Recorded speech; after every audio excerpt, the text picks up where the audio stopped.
Good afternoon. Today I'm going to be reviewing the Beijing Born Extraordinary 1958 reissue edition. This watch is available from beijingwatches.com for $499, which is €481. Beijing Watch Company have a rich brand heritage. In 1958 they released an iconic piece called the 1958 Type 1 watch. This piece is a heritage reissue of the Type 1 watch made to modern day specifications. It's a limited edition of 9,999 pieces, and this one is number 1,960. So firstly, let's look at the box that the watch comes in, and then I'll talk you through the specifications of the piece. So the watch comes in a watch box, which is protected by this white cardboard outer sleeve you remove. So as you can see on the hinge lid in gilt, we have two Chinese characters, and the characters say Born Extraordinary, which fits because this is the Beijing Born Extraordinary 1958 reissue edition. And at the base you can see there is a gilt Tiananmen emblem. The Tiananmen emblem is the emblem of Beijing Watch Company, and I'll show you the interior. Hinge lid. On the left of the hinge lid we have a red ribbon, and that prevents the hinge lid opening too far. Good attention to detail and presentation, because in the underside of the hinge lid we have the red star 1958 and the iconic Tiananmen emblem of Beijing Watch Company. The base is also very well presented. In the right we have a cutout, and there is a padded pillow cushion which the watch sits on, fully upholstered to a good standard with red vinyl fabric. And in the left we have an enamel badge. We also have a plaque, and also in the base we have a stainless steel bracelet. Now this Tiananmen enamel badge is removable, as you can see, very nicely finished, and on the reverse, as you can see, you can use it like a badge if you want to wear it, if you're proud of your Beijing Watch Company piece. Now there's also a plaque which I'll remove. So this gold plaque has the red star 1958 and Beijing Watch Company, and on the reverse we have the red Tiananmen emblem and also the reference number of the 1958 reissue edition. And there's also space to fill in the number, because as I've detailed, this is a limited edition of 9,999 pieces, and the casebacks are engraved with the unique numbers. This piece we're going to be looking at is number 1960. Now I'll show you the bracelet. This is an alternative to the genuine leather strap that comes on the piece. 2-button push butterfly clasp is signed to a good standard with the Tiananmen emblem of Beijing Watch Company. This does fit the aesthetic of the original 1958 Type 1 watch. This is the kind of style of bracelet used in 1958. Flawless mirror polishing to the top side, underside and flanks. It's solid 316L grade stainless steel. No sharp edges to the flanks, as you can see. Mirror polish to the flanks as well as the top side and underside. Uses push pins, and we've got straight end links which are solid rather than folded. So nice firm resistance to the two triggers, and both halves of the deployant open freely. The interior is solid mill 316L grade stainless steel. Flawless mirror polishing to the top side, underside and flanks, and also the two triggers. No sharp edges, no burrs. Let's check the hinge pins. Nice and tight to the left. The inner left is also tight. The inner right is tight, and the right hand hinge pin is tight. So no extra play, longitudinal, lateral, side to side or up and down play. Nicely deburred, nicely chamfered, no sharp edges, doesn't have sharp corners, doesn't pull arm hair. Both halves of the butterfly clasp snap shut with a nice positive click, and the underside is also very well finished with a brushed satin finish with a beautiful luster to the 316L grade stainless steel. So this articulates very smoothly. None of the links kink, they're not stiff. Doesn't have too much play in it, so it doesn't rattle on wrist. I'll just check the other side for continuity. Very well executed. Nicely finished, and also articulates smoothly. So very comfortable bracelet to wear on the head of the piece as an alternative to the leather strap. There are two ribbons either side of the base, so you pull up on the two ribbons and that withdraws the base of the watch box. And inside the base you can see there is another cutout which houses some items which I'll show you.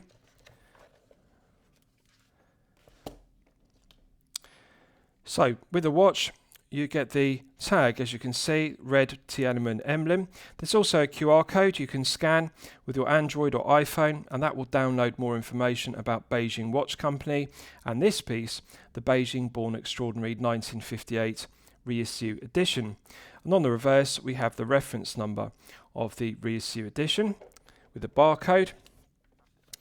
So the watch also comes with this card, and on the reverse you have another QR code you can scan, and that will download information about the watch, such as the owner's instruction manual and the terms and conditions of the warranty. This is the plastic warranty card, and I'm pleased to report the watch is covered by a 2-year international warranty. And on the reverse we have spaces to fill in the model, serial number, date of purchase, and the retailer can fill in a stamp or alternatively sign it. Now you also get 2 stainless steel quick release spring bars, and this is for the stainless steel bracelet which I showed you. The genuine leather strap on the head of the piece comes with stainless steel quick release spring bars. These are for the bracelet. And lastly, you also get this notebook. As you can see, we have the Tiananmen emblem in gilt, the star and 1958, and I'll show you the pages. They're all blank, and as you can see at the bottom they say Beijing, and then we have the 2 Chinese characters which mean Born Extraordinary, and that matches the 2 characters on the caseback, which I'll show you. So nice to get this notebook included. So with regards to the specifications of the piece, as I've detailed, this is a heritage reissue of the original 1958 Type 1 watch, which is iconic. But however, it's made to modern day specifications and also modern day proportions. We have a 39mm case diameter. We have a lug-to-lug measurement of 46.7mm, a thickness of 11.6mm, and a lug width of 20mm. The genuine leather strap tapers from 20mm at the lugs down to the stainless steel buckle and tang. And as you can see, the buckle and tang are signed to a high standard with the Tiananmen emblem, which is the emblem of Beijing Watch Company. Nice curved profile to the edges of it, no sharp edges, no burrs, good heavy gauge to the 316L grade stainless steel. The quality of the mirror polishing to the top side, underside and flanks is exceptional, and nice detail to it because they've done nice curved profiling to it, as you can see, and it's got a nice shape to the buckle and tang, and the quality of the finishing really is outstanding. It really is a good quality buckle and tang. So we have a boxed top hat style double dome sapphire crystal with clear AR coating on the underside. The clear anti-reflective coating does an outstanding job of reducing the glare and the highly reflective nature of the boxed top hat crystal, the silver mirror polished applied indices and the silver mirror polished Dolphin handset. The quality of the mirror polishing to the applied indices is outstanding, and the quality of the mirror polishing to the Dolphin handset is outstanding. It reminds me of Grand Seiko Zaratsu polishing. That is the level of quality with regards to the Dolphin hands and also the applied indices. The mirror polishing is absolutely flawless. The proportions of the Dolphin hands are correct. If you look at the tip of the minute hand, it extends nearly to the chapter ring, and the hour hand extends nearly to the indices, so correct proportions, and it does look like a faithful heritage reissue of the Type 1 watch from 1958. So similar dial design, similar Dolphin hands, but the proportions of the head of the piece have been scaled up to 39mm, which is a contemporary size. Date complication is nicely framed, as you can see, at 3 o'clock and clearly legible. So I like the white matte dial. It's very aesthetically pleasing, and also the top hat boxed crystal does give the piece a vintage aesthetic as per the original 1958 Type 1 watch.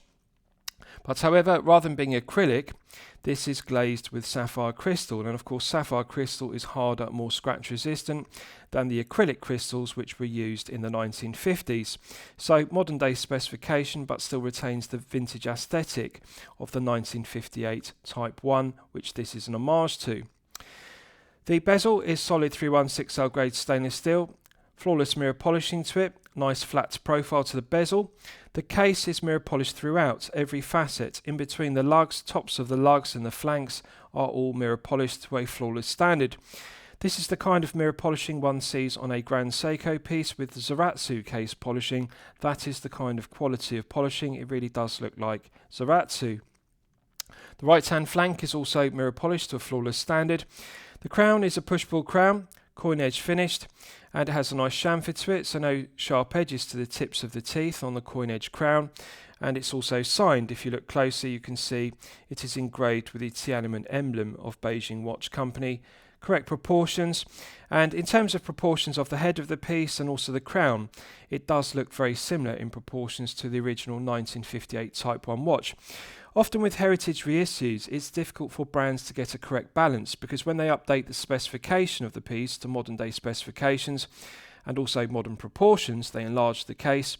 Sometimes they lose the aesthetics of the original, but this does look visually the same as the 1958 Type 1 watch. It has the aesthetics with the box top hat crystal, and the proportion of the crown does match the scaled up proportion of the case at 39mm. So the crown doesn't look too large, it looks correctly proportioned. Let's test the push-pull crown execution. It provides 30 meters of hermetic seal, which is perfectly acceptable for a daily wear piece. So as it's a push-pull crown rather than a screw-down crown, in the closed position, we can manually wind the movements, which is the Beijing caliber B20 automatic. Nice firm resistance to the mainspring. You can feel the tension gradually building up, so it feels nice and smooth, but it's got a medium firm resistance to it. And the B20 does have that feeling of firmness when you're manually winding it, but it's nice to be able to manually wind it with the crown closed rather than having to unscrew it. So 30 meters is acceptable, feels nice and smooth, and it does feel quite firm, so it's pleasant to manually wind. I like it. Now, pulling it out to the first click position is the quick set date complication. So just bear with me and I'll get the position. There we are. Rotating the crown anti-clockwise. If you look closely at the date window, rotating the crown anti-clockwise advances the quick set date complication. So the Beijing caliber B20 has a quick set date, and it's got a nice positive indexing. Now it feels light, but it clicks over with a good solid click to the next day of the month. So it does feel pleasant to set the date. I like the heavy indexing, which clicks over. Nice and positive. The alignment of the Arabic numerals on the date wheel is correct. The font is clearly legible, but in terms of the alignment, left and right, the Arabic numerals aren't too far to the left or too far to the right. And when they click over, they align correctly. They don't look too high or too low within the date window. So they've got the proportions of the Arabic numerals on the date wheel correct, and also the alignment left to right is also bang on the centre. Pulling it out to the next click position is the time setting position. Now, the negative of the Beijing caliber B20 is it does not have hacking.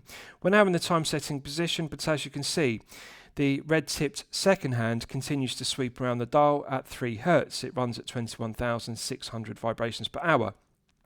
So the negative to bear in mind is it's not possible to hack the movement and set the time precisely to the second. Even in the time setting position, the second hand continues to run. But that's really the only negative to it. Setting the time is nice and smooth. Clockwise and anti-clockwise, it has a nice firm resistance to the gearing. It feels like a nice robust caliber. Both clockwise and anti-clockwise, I like the solid feeling of it. And the dolphin hands move around the dial nice and smoothly. Now the thing I like about it is there is no back play whatsoever. When you rotate the crown clockwise and anti-clockwise, the minute hand immediately responds. Sometimes with automatic calibers, there is some slight back play in the movement. When you rotate the crown clockwise or anti-clockwise, the minute hand doesn't immediately move. You have to take up the slack. But the B20 is a nice tight movement. There's minimal back play in the gearing. So when you rotate the crown, it's very satisfying because the dolphin minute hand immediately moves. When you rotate the crown, the minute hand moves instantly. So minimal back play is an advantage. It's a positive benefit. Pushing it back in has a nice positive click, and the movement begins to carry on running because the second hand continues to sweep in the time setting position. So push-pull crown feels good. Smooth to manually wind, quick set date, clicks over with a nice positive click, and also the time setting feels firm, the gearing feels solid. So I like it. The push-pull crown works very well, and 30 meters is perfectly acceptable. Right, so let's look at the strap in detail.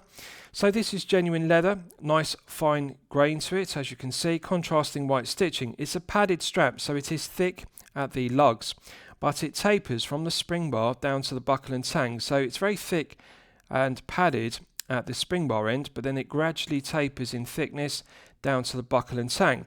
And when you get down to the buckle and tang, it's very thin and therefore very soft and supple, so it's not going to require any breaking in order to become comfortable. The stitching around the perimeter is good quality, no loose stitches. 2 keepers, one's fixed, one slides, as one would expect. So let's look at the underside to it.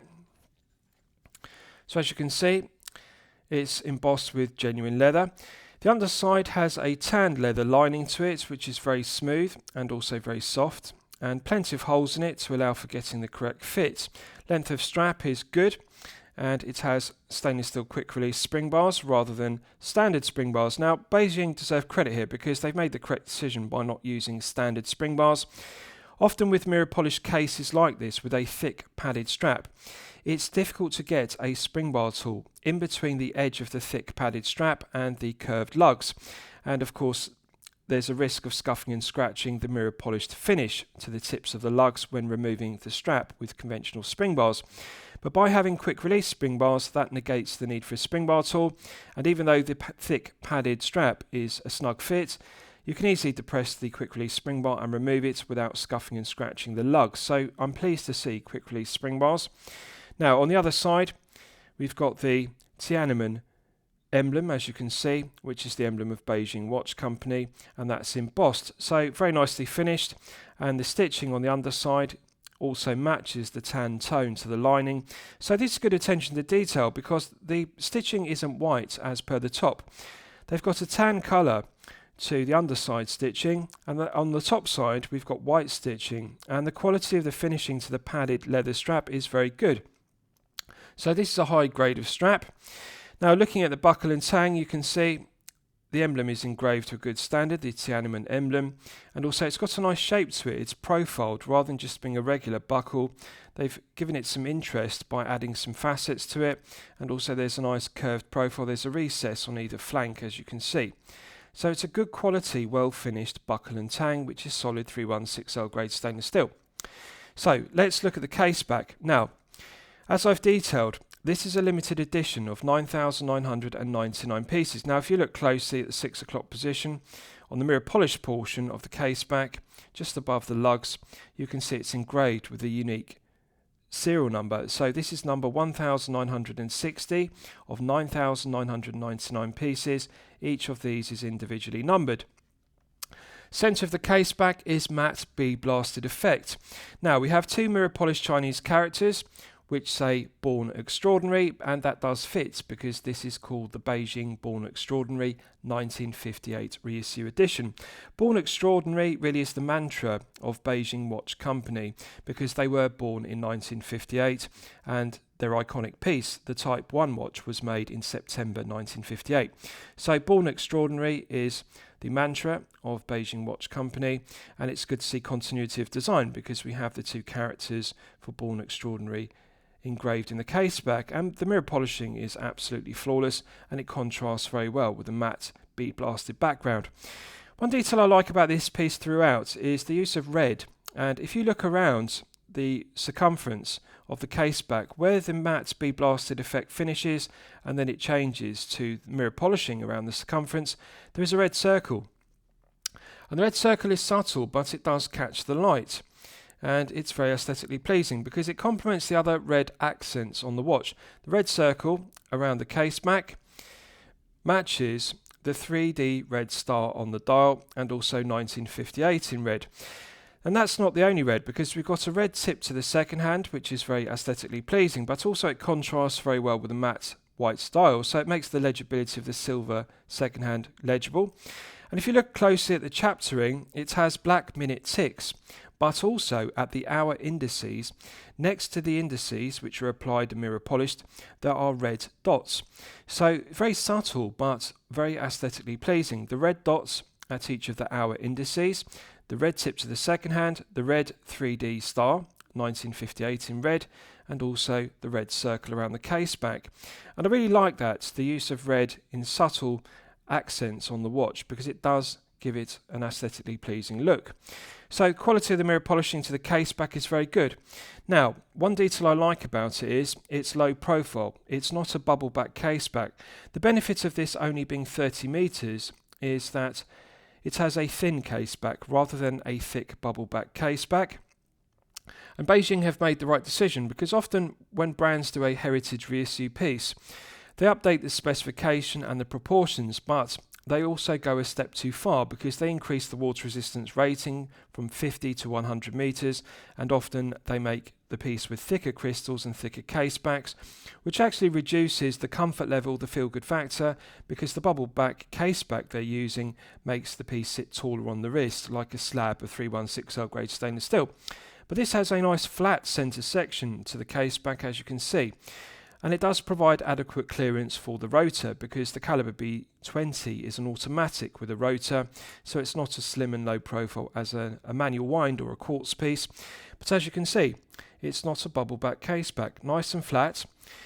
It does feel very smooth against the wrist. The engraving doesn't feel sharp, it's been very well polished, and it's very aesthetically pleasing with the mirror polished Born Extraordinary characters and also the mirror polished circumference, so very nicely finished. And I like the red ring around it. Right, so I'll give you a wrist shot and you can see how it fits on my 8-inch wrist. Now, I'm pleased to report I can just fit this on my 8-inch wrist. I can engage the first keeper and I can just engage the second keeper into the leather strap. Just bear with me and I'll do it. So as you can see, the strap is long enough to fit a maximum 8-inch wrist. As you can see, I can just engage the end of the strap in the second sliding rubber keeper and the first fixed keeper. So this will easily fit a 7.5 to an 8-inch wrist. There are still 2 additional holes in the strap to allow for fine-tuning the length, and of course plenty of smaller holes if you have a 6 to 7-inch wrist. So this will fit from a 6-inch wrist minimum up to a maximum 8-inch wrist, as you can see. Very comfortable. The buckle and tang has no sharp edges to it, very nicely deburred, and I like the profiling of it rather than just using a regular shaped rectangular buckle. It just adds interest to it, so the quality of the finishing to the buckle and tang is good. Now, in terms of wrist presence, they've got the proportions of this piece perfect. 39mm will fit you regardless of whether you have a 6 to 7-inch wrist or a 7 to 8-inch wrist respectively. 39 really is the sweet spot for a daily wear piece because it gives wrist presence, but it doesn't feel too large or top heavy on wrist. Now, thickness is excellent with this piece and it is a pleasant surprise. This is only 11.6mm. With a box top hat style crystal like this, it does add 2mm of thickness to the head of the piece, and I would expect this to be 12 or 13mm, bearing in mind it's an automatic, not a quartz powered or manual wind piece. But even though it's an automatic with a rotor and it has a 2mm tall crystal, as you can see, this is still only 11.6, so it does feel very low profile. And needless to say, anything beneath 13mm is the sweet spot. This will easily slip underneath a shirt cuff if you wear business shirts. So comfortable daily wear piece, which could also be worn as a dress piece due to it being mirror polished throughout. Every facet, the top of the lugs, the flanks and the bezel are also mirror polished and in between the lugs. So it could be used as a dress piece because of the mirror polished dolphin hands and also the mirror polished indices and the mirror polished case. So very aesthetically pleasing, feel good factor is good. The thing I like about it above all else is the comfort level. Nice curved profile to the undercuts of the flanks, and the curved lugs wrap around the wrist very well. They've got a nice taper to them and it's a very slender lug profile, as you can see. So it's 39mm. They've made the correct decision by using a 20mm lug width, and there's a nice slight taper on the padded leather strap, 20 at the lugs, tapering slightly down to the buckle and tang. The genuine leather strap's very soft and supple, feels very comfortable. Nice matte sheen to it, as you can see, and although it's padded and quite thick at the spring bar end, it quickly tapers in thickness down to the buckle and tang, so it feels very soft and supple on wrist.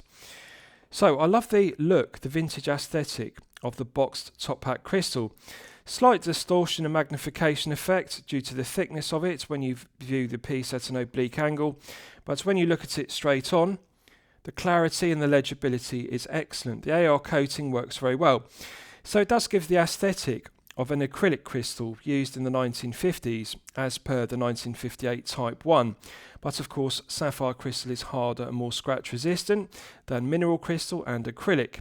So good modern day specification, and of course the AR coating is beneficial because it reduces the reflective nature of the Dolphin handset and the applied indices.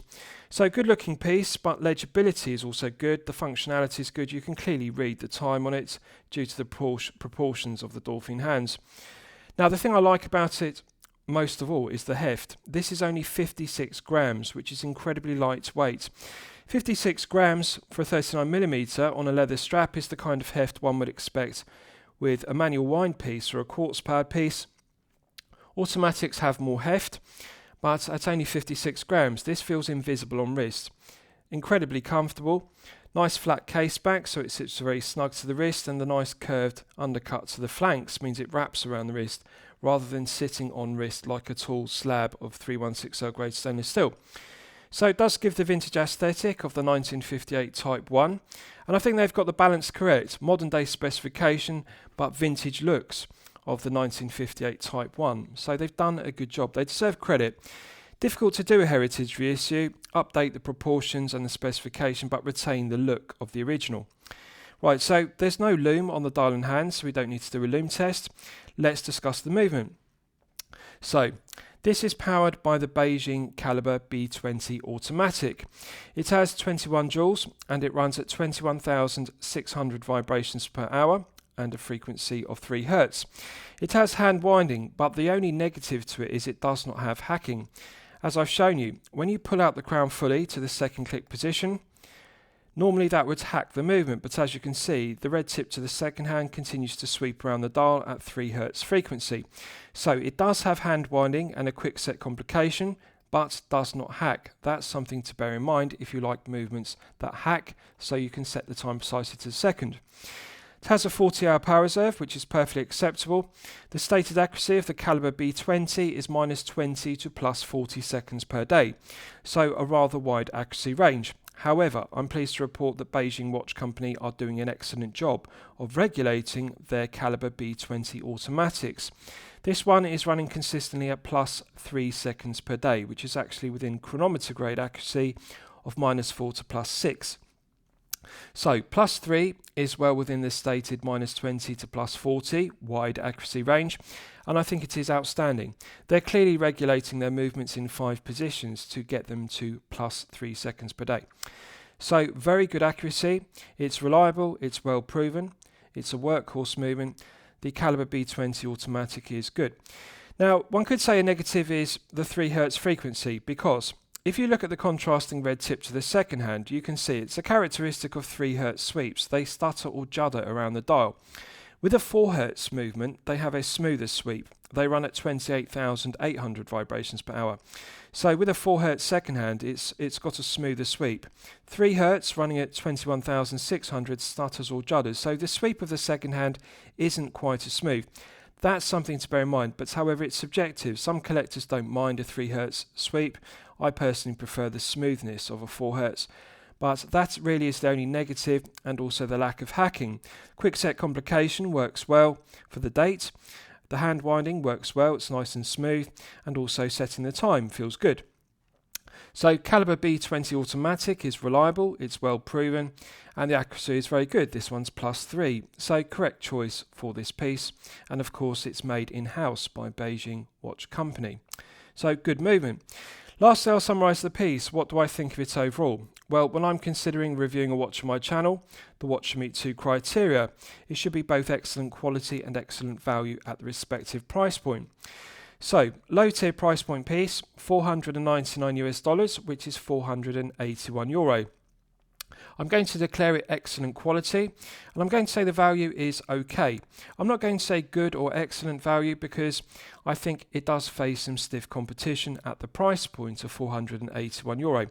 But however, one has to appreciate that Beijing Watch Company do have brand heritage. They're a very well established watch brand, one of the oldest Chinese watch brands, and this 1958 reissue edition is a heritage reissue of the 1958 Type 1 watch, so it is an iconic piece. The other thing is the collectability aspect one has to consider, because this is a limited edition of 9,999 pieces. This is number 1960, And Beijing watches, especially vintage Beijing watches, do have a following amongst purist collectors. They are sought after and collectible. Vintage collectors do like to collect the Type 1 from 1958, and of course the heritage reissues, which are limited editions such as this piece, the Beijing Born Extraordinary 1958 reissue edition. So it does add value to the piece, the heritage, and also the fact that this is a heritage reissue of the Type 1 from 1958. So numbered limited edition piece, but I think the value is okay. The quality is definitely excellent because the quality of the mirror polishing, the quality control, the build quality, the finishing throughout is 10 out of 10. So I'm going to highly recommend it to you for consideration. I hope you've enjoyed my review of the Beijing Born Extraordinary 1958 reissue edition. Please feel free to post your own comments below the video. Thank you for watching.